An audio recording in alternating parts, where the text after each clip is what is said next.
Estás en cada temporada,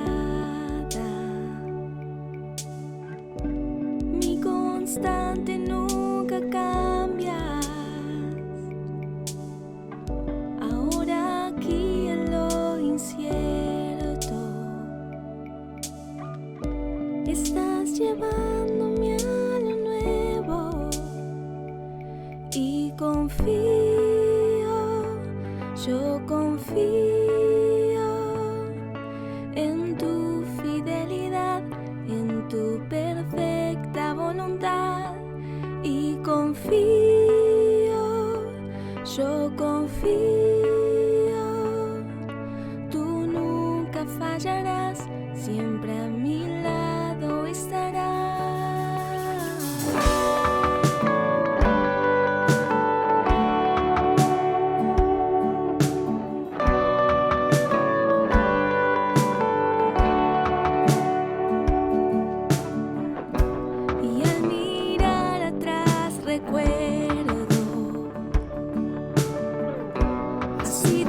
Fiel desde el comienzo. Ahora aquí, aunque no entiendo, avanzaré sin miedo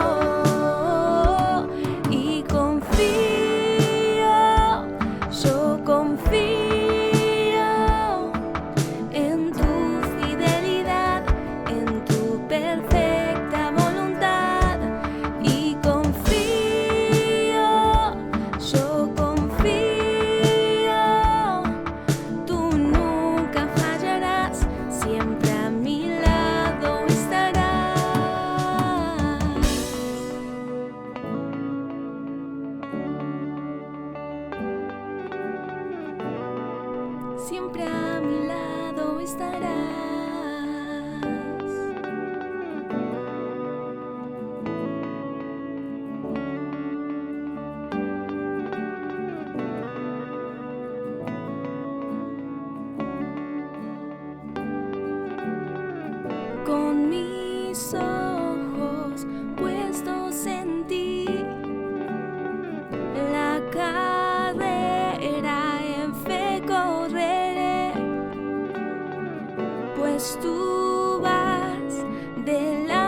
Hola familia del centro, ¿cómo estás?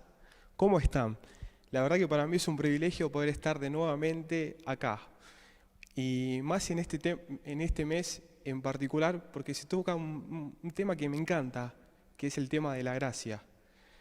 La gracia, ¿qué es la gracia? Ya sabemos qué es la gracia, pero ¿cómo obra la gracia de Dios en nosotros? Le puse como título a esta charla, La gracia obra.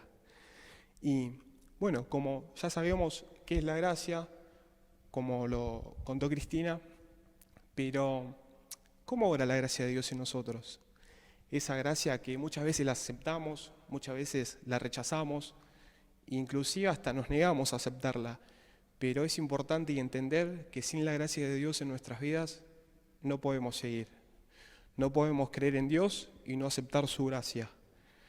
Nos cuesta entender que Dios tiene todo bajo su control y que solo necesitamos su gracia. Cuando aceptamos a Jesús en nuestra vida, en nuestro corazón, empezamos a experimentar cosas nuevas en Él.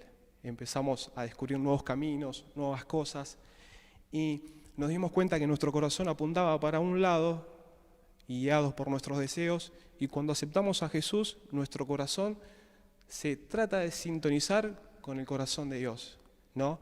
Empezar a saber lo que a Él le gusta, qué le gusta oír, qué canciones le gusta. Entonces, cuando aceptamos la gracia de Dios en nosotros, aceptamos primeramente la salvación. Por gracia somos salvos. Segundo, la gracia de Dios nos hace renunciar al pecado. Esa gracia nos causa rechazo hacia el pecado. Y por tercer punto, la gracia de Dios en nuestras vidas nos libera del egoísmo. Cuando la gracia de Dios obra en mí, yo ya no pienso en mí, sino pienso en Jesús. ¿Qué haría Jesús en esta situación? ¿Qué siente Jesús con respecto a esta situación? Inclusive el egoísmo en general, ya no soy egoísta, pienso como piensa Jesús. Pensá en todas esas cosas que vos estabas atado, o en todas las cosas que estás haciendo, que por ahí sabés que están mal, y no dejás que esa gracia obre.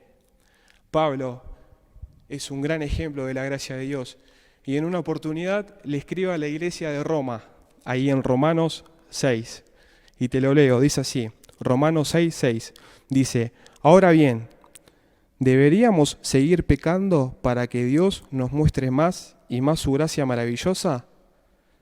Por supuesto que no, con signo de exclamación, como que lo grita, por supuesto que no, dice Pablo. Nosotros hemos muerto al pecado. Entonces, pregunta, ¿cómo es posible que sigamos viviendo en pecado? ¿Cómo es posible que después de conocer a Dios, de aceptar a Jesús en tu corazón, sigas haciendo la misma cosa que hacías antes o llevando la misma vida que tenías, haciendo las cosas que están mal? ¿Cómo es posible? Le pregunta Pablo a la iglesia de Roma, en este caso en particular, pero habla de la iglesia en general. Pablo le habla a la gente que sirve, que es voluntaria, que viene y sirve en la fundación, que viene y sirve en los cultos. Le pregunta, ¿cómo es posible que puedas seguir viviendo en pecado? ¿Qué es eso que te hace extrañar el pecado? ¿Acaso por ahí extrañás esa culpa? ¿Extrañás esa falta de honradez? ¿Extrañás ese vacío, esa sensación fea que te queda? A menudo que voy transitando esta vida cristiana con Jesús, que es una vida llena de aventuras, para mi criterio, me encuentro con personas que por ahí no se dejan transformar o ser llenas por esa gracia. Pasan los años o siguen igual o inclusive peor, pero porque no se dejan obrar por esa gracia. ¿Por qué será que nos cuesta aceptar tanto esa gracia de Dios en nuestras vidas? Por ahí porque sentimos culpa, porque nos sentimos avergonzados de lo que hicimos, de lo que somos, o por ahí por el simple hecho o simple respuesta que escuchamos siempre, no, yo no voy a dejar que obre, total, yo soy así. Si esa respuesta la he escuchado y la he aplicado yo un montón de veces en mi vida, no, yo soy así, ¿para qué? Una vez leí en un libro y decía la siguiente frase, el yo soy así ha sido siempre la excusa de los fracasados. Y fue una frase que me marcó y me sigue marcando hoy en día y la aplico en cada área de mi vida y en cada proyecto que me proponga. El yo soy así no tiene que ser una alternativa en tu vida. Vos te tenés que dejar obrar por la gracia de Dios. Dice lo siguiente, otra pregunta, para que la analices y la pienses. ¿Pecaste alguna vez sabiendo que te ibas a confesar al otro día? ¿Hiciste algo que no debías sabiendo que el sábado ibas al culto? Y dijiste, bueno, Dios me perdona, total su gracia, su amor es inagotable. Sabemos que es inagotable, pero ¿lo hiciste? Yo la verdad que te quiero ser sincero y la verdad que sí. Muchas veces me la mandé pensando que Dios al otro día me iba a perdonar. Pensaba que la gracia de Dios en mi vida era como un permiso, que era como un acceso total de decir, bueno, total Dios me perdona y me ama. Total, no tenía ni idea qué era lo que era la gracia de Dios en mi vida, ¿no? Pero pensaba así. Pero hasta que entendí y comprendí que esa gracia de Dios debía transformar mi corazón y que ese pensamiento tenía que cambiar. Pablo le sigue hablando a la iglesia de Roma y le dice en el verso 3, ¿o acaso olvidaron que cuando fuimos unidos a Cristo Jesús en el bautismo, nos unimos a Él en su muerte? Y acá nombra el bautismo, ¿no? Sé que pronto van a venir los bautismos, estate atento a mesa de eventos, a los anuncios. Te animo a que puedas dar ese paso de fe, que es muy importante. Pero ¿qué es el bautismo en sí? Una definición básica sería como un voto de matrimonio que yo hago con Dios, ¿no? Nosotros le hacemos un voto a Dios apartándonos del pecado para Él, aceptándolo como un Salvador y siguiendo un ejemplo, ¿no? Cuando entramos en las aguas del bautismo, la verdad que no teníamos ni idea qué iba a venir después o qué iba a pasar. La verdad que yo cuando me bauticé pensaba y creía que, no sé, mi vida iba a ser diferente, pero en el momento, como que, ¿cuándo viene el cambio? Estaba, ¿viste? Y estaba así. Me bauticé cuando tenía 13 años y la verdad que no entendía mucho de Jesús, pero sí sabía que mi corazón lo quería seguir. No entendía nada, básicamente. Si bien hice el curso de bautismo, quería bautizarme, quería seguir a Jesús, mi voto fue, bueno, acá estoy. No entiendo nada, pero te quiero seguir. Y ahí fue cuando me bauticé, ¿no? Cuando entramos a las aguas del bautismo, renunciamos a nuestra vieja vida y volvemos a nacer. Entonces, Pablo le pregunta a la iglesia nuevamente, ¿acaso se olvidaron que cuando fuimos unidos a Cristo Jesús en el bautismo nos unimos a Él? ¿Acaso se olvidaron? ¿Acaso me olvidé yo de mi voto con Dios cuando le dije me quiero bautizar? Pensá esto, pensá tus votos de matrimonio si estás casado o los votos que hiciste alguna vez, alguna promesa. Pensá en la persona en que se la hiciste si la rompiste. ¿Podés sentir esa fragilidad que se rompe en 1000 pedazos cuando ves que se rompe esa promesa? El Espíritu Santo de Dios sí lo siente. Y por eso no tenemos que tomar el bautismo como un paso de fe nada más. No tenemos que tomarnos el bautismo a la ligera. Es un voto que yo hago con Dios y Dios conmigo. No tenés que estar jugando. El Espíritu Santo se va, se entristece.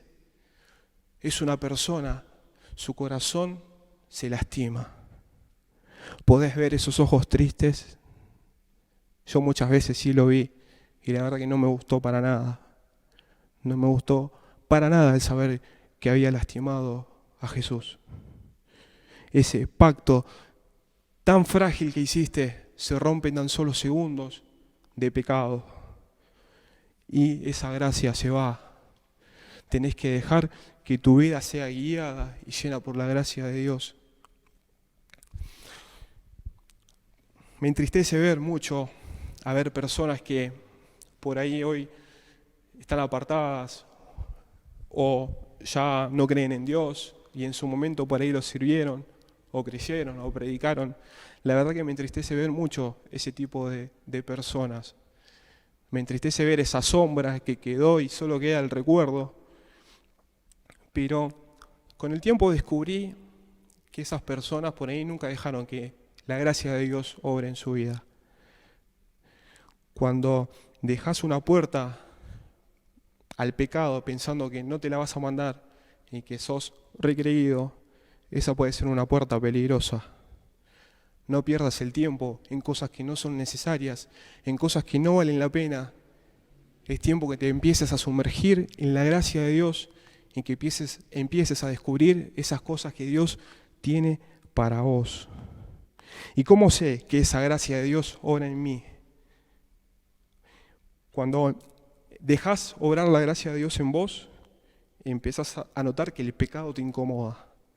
Empezás a notar que las conversaciones con tus compañeros o privadas ya no tienen que ser iguales.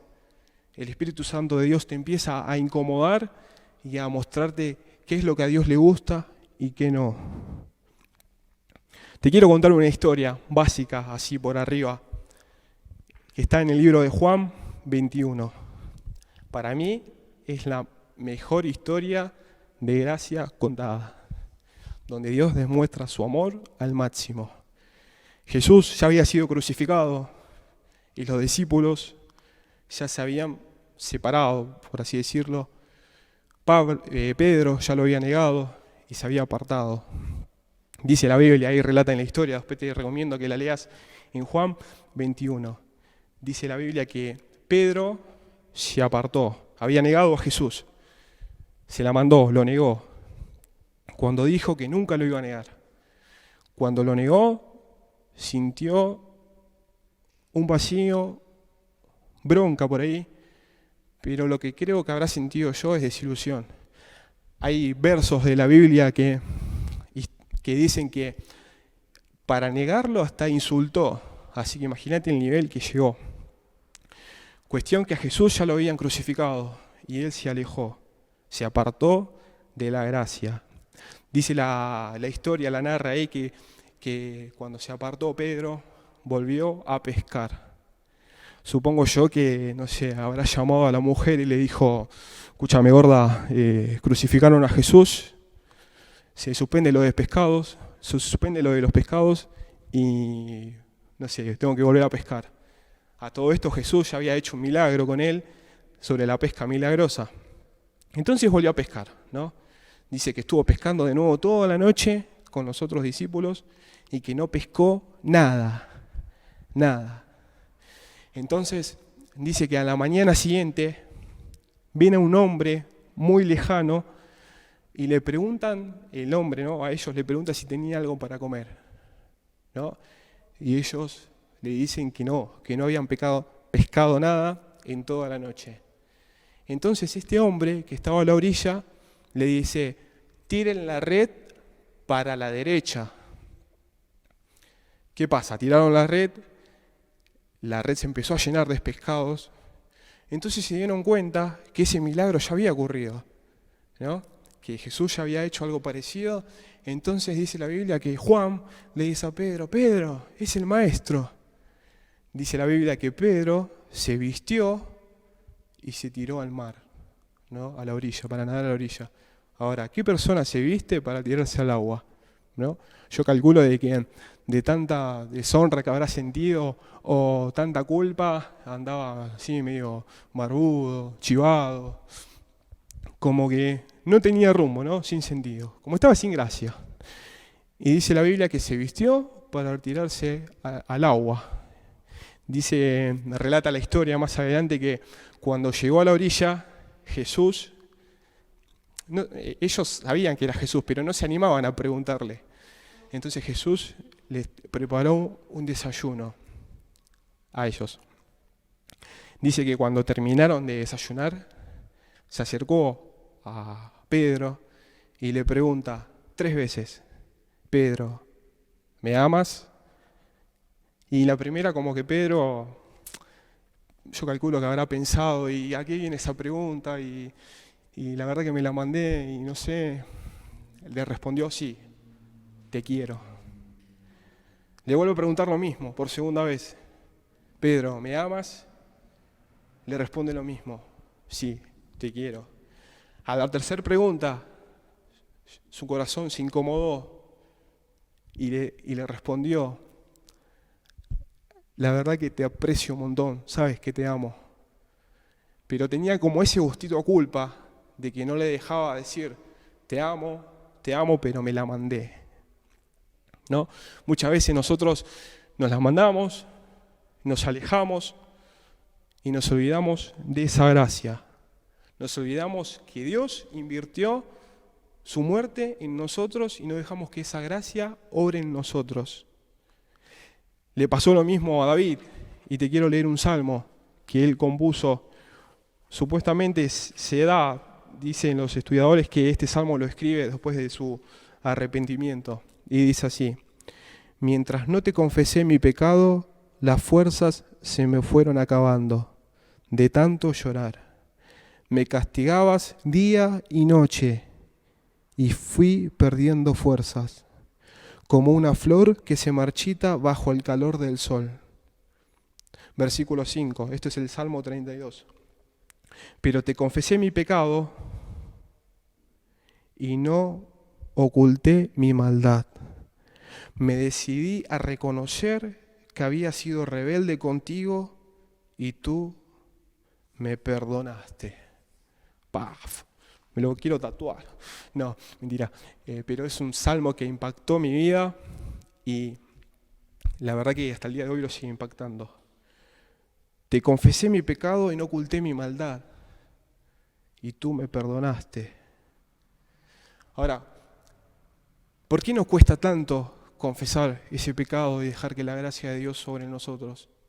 Esa gracia que nos abraza, que nos limpia, que nos hace sentir hijo de Dios, no cuesta aceptarla. La verdad que muchas veces en mi transcurso, cuando voy a orar o cuando me presento delante de Dios, mostrándome yo, no pidiéndole nada, sino contándole por ahí mis defectos, mis debilidades, o que quiero dejar tal cosa, como que quiero abandonar mis votos que yo le prometí. La verdad que se viene a mi oído esa pregunta que te pregunté hace un ratito, ¿no? ¿Acaso es más importante los votos que para que vuelvas al pecado de nuevo?